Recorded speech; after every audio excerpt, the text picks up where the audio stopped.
2021 সালের এইচএসসি পরীক্ষার্থীদের স্বাগতম জানাচ্ছি। আমি সাদিয়া আফরিন।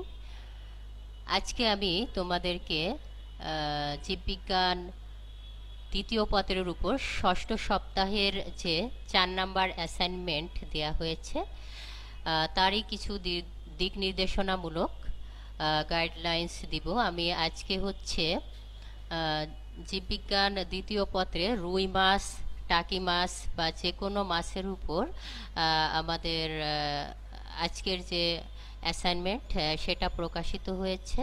তো আমরা এখন অ্যাসাইনমেন্টটা কোন কোন নির্দেশনা আছে সেগুলো আমরা এখন একটু দেখব। তো দেখে আসি অ্যাসাইনমেন্টগুলো কি আছে। আমাদের সাবজেক্টের নাম হচ্ছে জীববিজ্ঞান এবং এটা দ্বিতীয় পত্র, বিষয় কোড হচ্ছে 179, একটা অ্যাসাইনমেন্ট নাম্বার হচ্ছে 4। প্রাণীর পরিচিতি অর্থাৎ প্রাণীর পরিচিতি অধ্যায়ে মোট হচ্ছে 3টা প্রাণী আছে। একটা হচ্ছে হাইড্রা, তারপরে ঘাসফড়িং এবং লাস্ট যে প্রাণীটি সেটা হচ্ছে রুই মাছ। তো আমাদের এই অ্যাসাইনমেন্টটা মূলত প্র্যাকটিক্যাল বেসড একটা অ্যাসাইনমেন্ট। এটা রুই, টাকি বা অনুরূপ যে কোনো মাছের বাহ্যিক যে গঠন সেটা পর্যবেক্ষণ করতে বলছে এবং এটা প্র্যাকটিক্যালি করতে হবে, অর্থাৎ মাছ নিয়ে সেই মাছটা আমাদেরকে মেজারমেন্ট করতে হবে। সেটা স্কেল, রুলার বা হচ্ছে পরিমাপের যে সেন্টিমিটারে পরিমাপের যে ফিতাগুলো আছে সেইগুলো দিয়ে মাপ নিতে হবে। আমরা এখান থেকে কি শিখব? রুই মাছের গঠন বর্ণনা করতে পারবো। তো প্রয়োজনীয় উপকরণ এখানে দেয়া হয়েছে, অর্থাৎ অ্যাসাইনমেন্ট করতে আমাদের যে জিনিসগুলো লাগবে, রুই, টাকি বা এই দুটা মাছ যদি পাওয়া না যায় তাহলে আমরা যে কোনো মাছ ইউজ করতে পারবো এবং অবশ্যই মাছটা নিয়ে সেটাকে মেজারমেন্ট করে তারপরে হচ্ছে সেই পরিমাপটা আমাদের লিখতে হবে। এটা যেহেতু প্র্যাকটিক্যাল বেসড তো আমাদের এই জিনিসটা অবশ্যই করতে হবে। তো আমাদের এই অ্যাসাইনমেন্ট করার জন্য আমাদের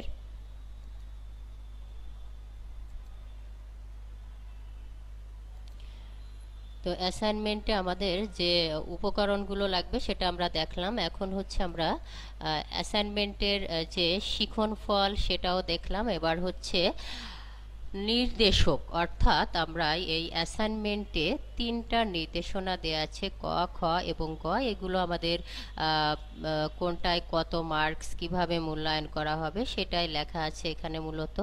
তো আমরা একটু দেখি যে আমাদের বায়োলজি অ্যাসাইনমেন্টে নির্দেশনাগুলো কি আছে সেটা আমরা এখন একটু দেখব।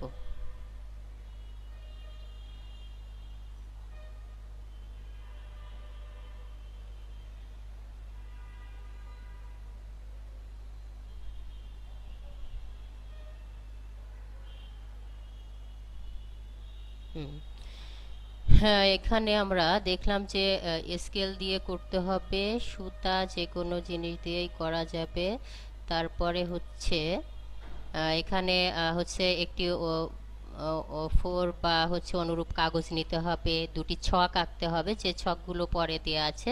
তো এখানে বলা হয়েছে যে মাছের দেহের আকার পরিমাপের জন্য, এটা যেহেতু প্র্যাকটিক্যাল বেসড অবশ্যই আমাদেরকে রুই মাছ নিয়ে তারপরে আঁকতে হবে এবং এক একজনের পরিমাপ এক এক রকমই হওয়ার কথা, কারণ রুই মাছের সাইজ বিভিন্ন ধরনের হবে। তো এটা মুখ থেকে লেজ পর্যন্ত মাপ নিতে হবে। সর্বোচ্চ প্রস্থ হিসেবে দেহকাণ্ডের যে অংশটি বক্ষ থেকে পৃষ্ঠের দিকে সবচেয়ে বেশি বিস্তৃত বা সবচেয়ে বেশি প্রশস্ত যে অংশ সেই অংশটাই মাপ নিতে হবে। পাখনা বাদে এই মাপগুলো আমাদের নিতে হবে। অন্য অন্য নির্দেশনাগুলোর ক্ষেত্রেও বা অন্যান্য যে অংশগুলো আছে সেক্ষেত্রেও নির্দেশনা অনুসারে মাপ নিয়ে ছক লিখতে হবে। পার্শ্বরেখা এবং কয়েকটি দূরত্বের ক্ষেত্রে কেবল দৈর্ঘ্য মাপতে হবে, অর্থাৎ কিছু কিছু জিনিস আছে যেগুলো প্রস্থ নেওয়ার দরকার নাই, শুধু দৈর্ঘ্যের পরিমাপটা নিতে হবে। পাখনাসমূহের ক্ষেত্রে দৈর্ঘ্য এবং প্রস্থ দুটোই নিতে হবে, তবে আমাদের ছকে উল্লেখ থাকবে যে কোনটার দৈর্ঘ্য কোনটার প্রস্থ নিতে হবে। তো সেটা থেকে আমরা হেল্প নিয়ে আমরা অবশ্যই লিখতে পারবো।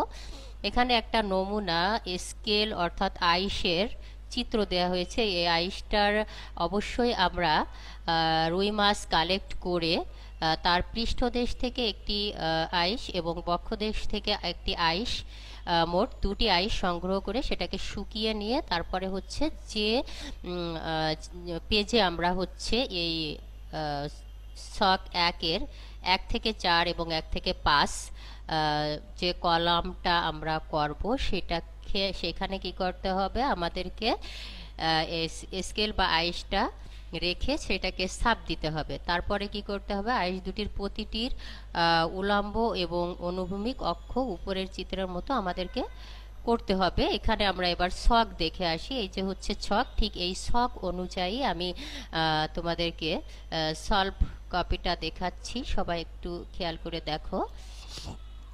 এখানে দেখো, আমি তোমাদের সুবিধার জন্য শিরোনাম কি হবে, রুই টাকি বা অনুরূপ মাছের বাহ্যিক গঠন পর্যবেক্ষণ। তো এখানে আমাদের এই যে মূলত রুই মাছের বাহ্যিক গঠন আমাদের বইয়ে আছে, এই চিত্রটা অবশ্যই তোমরা দিবে। তো এই চিত্র দেওয়ার পরে আমরা মাথার অংশের, শুধু মাথাটা লেখা, এখানে মেজারমেন্টটা লিখবে মাথার।